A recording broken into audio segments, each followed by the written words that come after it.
This is a story of how nice once meant ignorant and silly once meant happy. Have you ever wondered how humans went from grunting to gossiping? Well, today we're diving into the wild world of language evolution. From the origins of language and the birth of writing to how languages change over time, and some mind blowing examples of words that have completely flipped their meanings. Language isn't just how we communicate, it's shaped our history, culture, and even how we think. Let's look back through time to see how it all began. Up until the 17th century, being called nice was still considered an insult. That isn't even where our story begins. First up, the origins of language. We suspect it started as a mix of gestures and simple sounds, evolving over tens of thousands of years. But how did it happen? Well, there are some fun theories.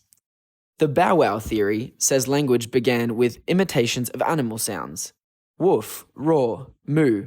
Suddenly, we're talking.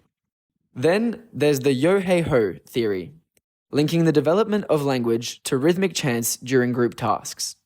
So, next time you're singing in the shower, you might be channeling your ancient ancestors. Evidence suggests fully modern language was in place by around 50,000 years ago. This lines up with the rise of symbolic art and toolmaking, a spring into refined living, it seems. Now let's fast forward to the development of the written language. Imagine trying to remember every detail of your life without writing it down. That's how humans lived for most of history. About 5,500 years ago, written language appeared. In Mesopotamia, they invented cuneiform, the practice of pressing a stylus into clay tablets to track trade or laws. Meanwhile, in Egypt, hieroglyphics brought pictures to the party. These systems weren't just for show. They revolutionized record keeping, religion, and how we share knowledge across generations. Writing turned fleeting words into something permanent. Suddenly, history had a memory. But language doesn't stand still. It evolves constantly. Take pronunciation, for example. Between the 14th and 18th centuries, the Great Vowel Shift changed how English sounded.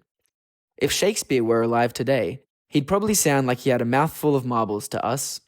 New words pop up all the time, like selfie or emoji. Meanwhile, old ones fade away, like groovy or thou. So if you're still saying groovy, thou might be a bit behind the times. Vocabulary shifts with culture and technology. It's like language is doing a dance through history. Now for the most shocking part, words changing meaning. Some words have done a complete 180. Take nice.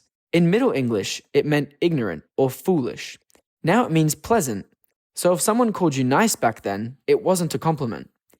Or awful. It once meant full of awe, like something amazing. Now it means bad. Imagine telling someone their cooking is awful today versus back then. Then there's gay. It shifted from happy to primarily meaning homosexual, reflecting huge cultural changes. Language constantly mirrors society. More examples? Silly went from meaning happy to foolish. Idiot from ordinary person to stupid person. In ancient Greece, calling you an idiot might just have meant you weren't a politician. And sophisticated once meant adulterated, but now it's refined. Talk about a glow up. Today, language keeps evolving. Internet slang like lol and emojis are taking over. Who knows, maybe in a few hundred years, we'll all be speaking in smiley faces. Language is a living, breathing thing that reflects our history, culture, and creativity. By understanding its evolution, we can appreciate its complexity and beauty. So, next time you use a word, think about its journey. It might surprise you. Thanks for watching. If you enjoyed this dive into language evolution, hit that subscribe button for more fascinating insights into the world around us.